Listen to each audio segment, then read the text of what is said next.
Well. It's New Year's Eve. Welcome everybody to worship this morning, whether you're, in person this morning with us on New Year's Eve or watching this sometime during the week or at home in your pajamas paying attention to the service today. A big weekend. I'm off in Vermont again with family, so with you digitally this morning. I didn't want to leave behind very quickly the experience we had on Christmas Eve, of course, this moment at the manger. It was a magical moment this year as both children gathered around the manger, representing different ways in which we understand our family, right? The family that is the natural world, the family that is the human family across the globe with all of its manifestations and cultures, the family that is the family of the universe in which we reside, right? The great story of the universe in which we live, move, and have our being. The kind of searching for wisdom, the kind of the wonderment that makes up the human spirit that has been part of history, that has guided us to this moment. I mean, all of those families come together and make up, in relationship to, for us, the Christ child, this sense of a holy family, where we all have place, where we all have a voice, where we all belong. And then at the end of the night, for the whole congregation to gather up front as that symbolic holy family and to hold a candle to remind both the children and ourselves that we are the bearers of this light in the world, the light of the Christ. So a wonderful night. I'm glad, hopefully you got to be a part of that. But it's a quick shift this morning to Jesus now born and then blessed at the temple. And there's this classic song that you heard in the text for today, Simeon's song. I used to sing that when I was in growing up in Missouri Synod and in churches throughout my life. And I always remember thinking, the service is almost over because it's, Lord, now lettest thou thy servant depart in peace, according to your word. For mine eyes have seen the glory of thy salvation, which is made manifest to us, a light to lighten the Gentiles and the glory of thy people Israel. It's just a wonderful melody that reminded us that we now carry, no matter who we are, this Christ child into our world, and we can live now, depart from this miracle in peace. That blessing took place in the temple back in Jerusalem in Jesus' time, according to the scripture writers. But that temple was a contentious temple. And it set up, in some ways, a theme I want to explore with you today, and that is this sort of kind of irony that we experience in the arrival of Jesus, in that Jesus arrives on the scene with a message about God's way of life, a way of life that he's advocating for the people in his time and for you and I. But it's a way of life that clearly ran counter to much of the established both religious system of Jesus' day, the political system of Jesus' day, the economics, the way in which people were regulated by class and purity laws. I mean, there was just so much divisiveness, if you want to put it that way, kind of baked into the system of Jesus' day. So Jesus is born into this world. He brings this sort of perspective to the world, and it's seen as a threat on so many different levels, right? And so there is, it's good for us to remember that while, Jesus shows up and is blessed by Simeon in that temple, that's Herod's temple. And if you remember in the Matthew text, Herod is definitely not happy with the possibility that there's a new king of Israel, especially because he's the current king of Israel. And he happens to be both Jewish and Roman at the same time, right? He is working on behalf of the Roman Empire. He's the one who built this temple. This is Herod's temple that Jesus is being blessed in. And Herod is set on eliminating Jesus and his movement even before it gets started.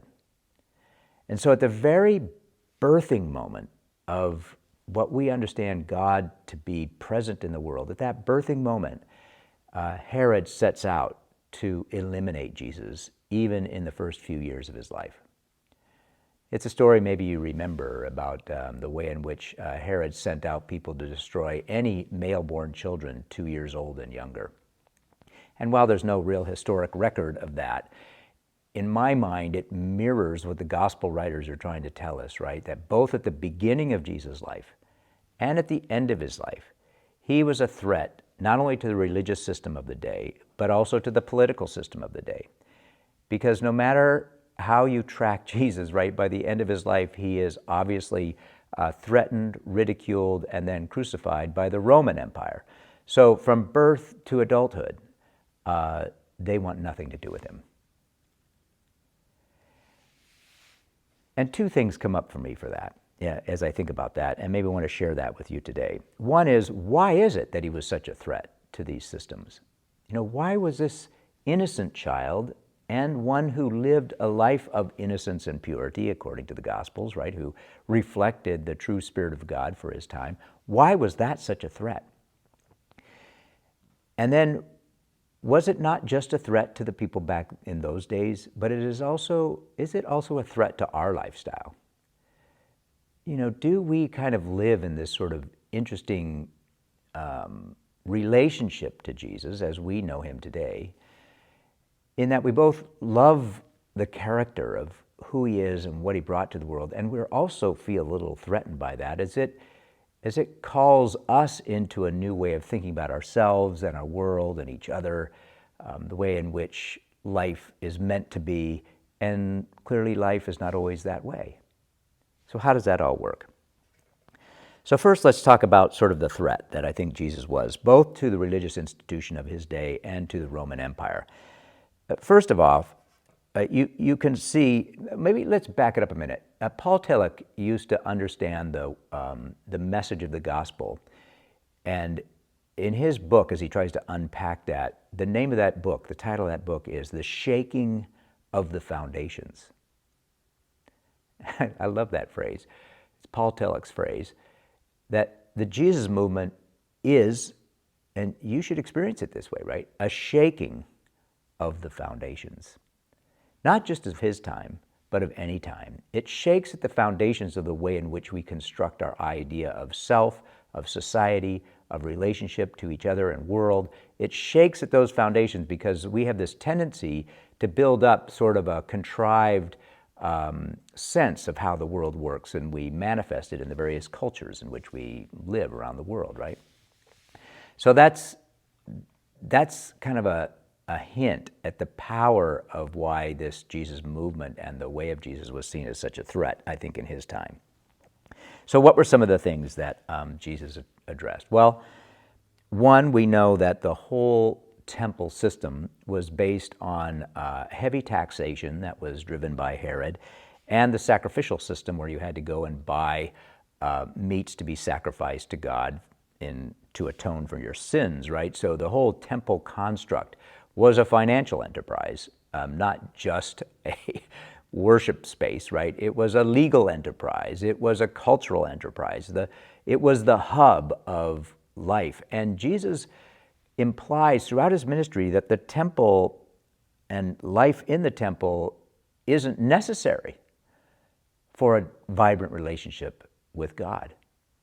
You think about the lines he'd say, you know, look at the lilies of the field, you know, God pays attention to those things, or the birds in the air, or counts all the hairs on your head. There is this shift away from a temple-centric relationship to the sacred to a kind of life-centric, that God is invested in the expression and experience of life itself, your life. That's what matters most. And, you know, it kind of lets people off the hook to think, well, wait a minute, why am I so invested in this temple system? Well, Herod obviously didn't want to rock that system. That system generated a lot of revenue for all of his building projects and whatnot.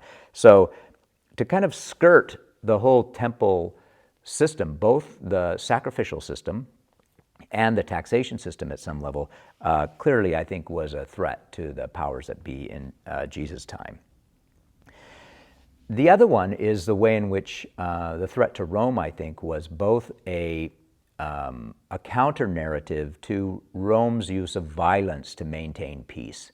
You all know that that's the way Jesus ended his life, is that he was victimized by this violent use of force to control the population through crucifixion. And many people, thousands and thousands of people were crucified, and it was just a methodology that they used, and the use of the state and the force and the military to keep all that stuff in check was probably an indicator that there was a lot of dissatisfaction with the Roman Empire. And I could go on and on about that, but trying to keep things quiet required a lot of force. Jesus did not advocate for violence at all. And in many ways, and I think we're still trying to learn this, Martin Luther King obviously preached about this, is that Jesus not only said, that way of violence is not how we are to treat each other, number one. And number two, we're not to reciprocate violently in such a system. And in many ways, I think the wisdom of Jesus was it was a method to break the cycle of violence, right? You don't even respond to violence with violence, because that's not God's way. And clearly you can question that throughout the Old Testament. It looked like God was a pretty violent God, right? So Jesus is breaking, anyway, new ground here. And I think that was a threat, obviously, to the Roman Empire at some level, that it really shook at the foundations of the way in which people understand the way in which peace was maintained or the world was maintained. You can think about, I think there's a Sermon on the Mount when Jesus says, don't hate your enemies, don't just love your neighbor, but love your enemies and pray for the people that are persecuting, that are persecuting you. Hold them in your heart. Even Jesus' last words on the cross, right? Father, forgive them, for they know not what they do. There was this real sense of, I am not going to participate in violence to maintain God's peace in the world. Rather, I'm bringing about an embrace of other, and that brings healing to the world. That is a different approach to the way in which we live together. So I think that was a huge one. The other one was kind of a border crossing. Jesus, the societies of those days particularly were very structured, right? So you knew where you fit in some sort of hierarchy, so you had your place. You were also placed by your culture, your gender, your socioeconomic class, whether you maintain purity laws. There's all these ways in which you kind of fit into society. And Jesus was constantly, both physical borders and kind of borders that we construct, like border fluid. And that messes up how you place yourself in the world and how you place other people, right? And there's this real sense of kind of this deconstruction of borderland and openness to being fluid about who is my neighbor. I think about the Good Samaritan story. Samaritan who is seen as enemy because they are, in a sense, on the other side of a border. Jesus tells stories about, no, the Good Samaritan embodies God's love to neighbor. And so the Good Samaritan is brother and sister to you. I mean, it's over and over again, he's doing that in his cultural context. And then I would say the last two are kind of the way in which Jesus was constantly pushing up against religion as an institutional identity. There was always this sort of conflict between Jesus and the scribes and the Pharisees and the Sadducees, high priest system, sacrificial system, the turning over the tables in the temple, the threat that I will destroy this temple and in 3 days, God will build it back up again. There's just a sense that an institutional manifestation of the religious experience has the potential of going sour. And that felt like a threat, I think, to the people in Jesus' day as well. Finally, I think the last one was sort of, there were margins of society in Jesus' time that were undignified, whether it be through illness or poverty. And and over again, you see Jesus kind of bringing dignity to the undignified. And that's, you think about how powerful that is, but it really makes you think, do you have your priorities straight when those you think are the least dignified are lifted up and we're required to see their dignity? I mean, that's just an amazing mindset shift, I think. So there's a lot here of why Jesus was seen as someone who shakes at the foundations. That's why I think it was such a threat to both Herod and to the Roman Empire. And it wasn't just because Jesus was doing it. It was because there were some people, a growing movement maybe, who embodied that whole way of being, right? And were seen as a threat to both systems. So it wasn't just this little child, it was what this little child inspired in the community. And I think that still floats around today. So so we get off the hook sometimes because we think, well, yeah, of course he offended the temple. Of course he offended Rome. But how is that offense to us? I think it's really a good question to ask yourself. I pose that question to myself all the time, right? There's something about Jesus that requires that you have to learn how to live beyond or behind maybe your egocentric approach to world. We're all kind of wired, right, to orient our world, and I do this every day, to match me, right, my ego me, my sense of myself, my best sense of myself. And if I get too serious about that and I don't allow a certain porousness to the way in which I am open to world, that ego can get out of control, and then that becomes like a silo out from which I live. It becomes the construct, my primary, dominant construct in which I engage world. And there's something about being there for others or being aware of the dignity of others that feels like it's always bumping up against our ego self. And so we're always I think there's always this little bit of tension about how we manifest this vision of Jesus for world personally.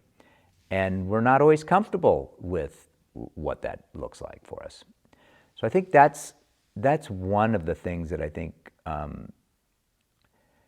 is just a good reminder that it's not just Jesus was shaking at the foundations in his time, but continues to shake at the foundations in ours as well. I think the other one is if you apply all of those things that I had just talked about, 4, 5, 6 things that Jesus was sort of focused on, if you were to apply those to today, they too cause some sense of dissonance in the way in which we see the world.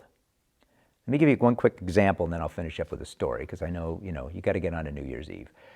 One of the ones that I see growing more and more, and I think this is awesome, but it's also shaking at the foundations in a way that matches, I think, what Jesus was up to. And that's all the talk of DEI, right? Diversity, equity, and inclusion.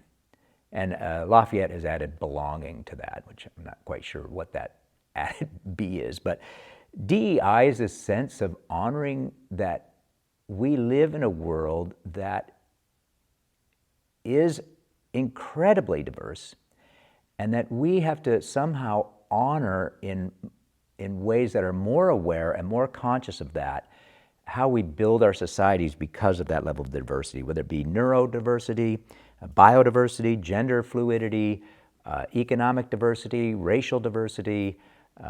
You can go on, and the beauty of the world and the way in which the world works is because it has this just complex level of diversity into it. So how do we embrace that more fully and not create monocultures or mono attitudes, but actually continue to open up and embrace that, and allows people to be truly who they are, right? It's a border crossing activity. But we all we can feel threatened by it. I know I sometimes feel threatened about the conversations around DEI. But that's some of the work, I think, that Jesus was clearly doing in his context. And then, because it also involves equity and inclusion, there's things that have to shift in the way in which we organize ourselves as people and how we think about religious institutional life, how we think about our work life, how we think about our cultural life, how we think about sexual orientation and gender identity, how we think about neighbors who don't manifest sort of the norms of society that we would expect. All that stuff is part of that feature, and sometimes we would prefer to just say, no, I don't want to kind of open myself up to that too much, because then I feel threatened by that. Where do I fit in? And so it's challenging. It's challenging.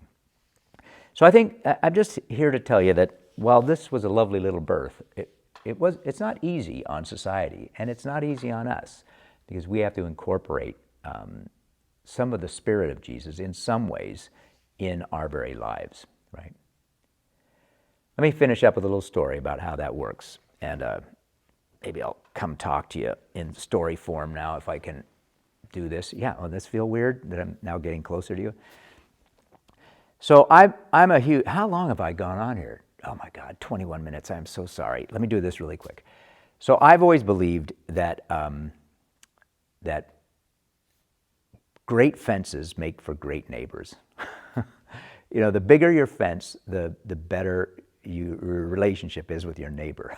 So at our place, when we first moved in there, we had a fence line that was kind of a hedge that I was developing over time between us and our neighbor.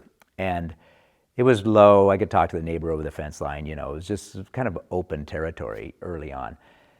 Well, over the years, we've been there 30 years now, that hedge, solid hedge now, is about 15 feet tall.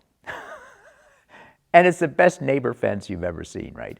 I could barely see the roof of our neighbor's house. I can hear them over there. They can hear us on our side of the fence. But it's a great hedge. And I'm proud of myself because, talk about egocentric. I feel like I've boxed in my little world with these hedges around our house, right? It's terrible, but that's the way it matches this whole thing, right? It feeds my ego. I'm safe inside of my hedged little world. Well, every year I trim the hedge, and now it's so big that I can't quite get it trimmed just on my side of the fence. So this year, for the first time, I called up my neighbor and I said, hey, I would love to finish trimming this hedge. Do you mind if I come over to your side of the fence and trim it from that side? And because it's 15 feet tall, he was happy that I would be willing to do this. Well, I don't know that I've spent a lot of time in the neighbor's yard, right? The fence is there. I don't have to engage neighbor. And so I spent 2 hours, doing that side of the hedge and chatting with my neighbor, like for the first time in, how long has he been there? And really learning more about his life. And the more I was on his side of the fence, trimming the hedge on his side of the fence, the more I got a sense of, his real humanity, who he really was. And I thought, oh man, I want my hedge, but I also have to know that I can't just hide behind the hedges, right? Sometimes maybe I gotta at least trim the hedges so I can get to know my neighbor. Maybe that could be a little metaphor for me in the year going forward. What are the metaphors for you as you think about how you're gonna manifest life out from the wisdom that Jesus shared with us all? That, to me, will be yet another challenge as we move into the new year. All right? With that, my apologies. I talked to you way too long, but since you don't have communion today, you have a little bit more wiggle room. Hopefully you found the content today, engaging as you think about the way in which you might be siloing a little bit, or trying to soften your edges, or exploring ways in which you can manifest some of the wisdom of this child in our day. That's the challenge for us all. And with that, a blessed new year to all of you. Amen.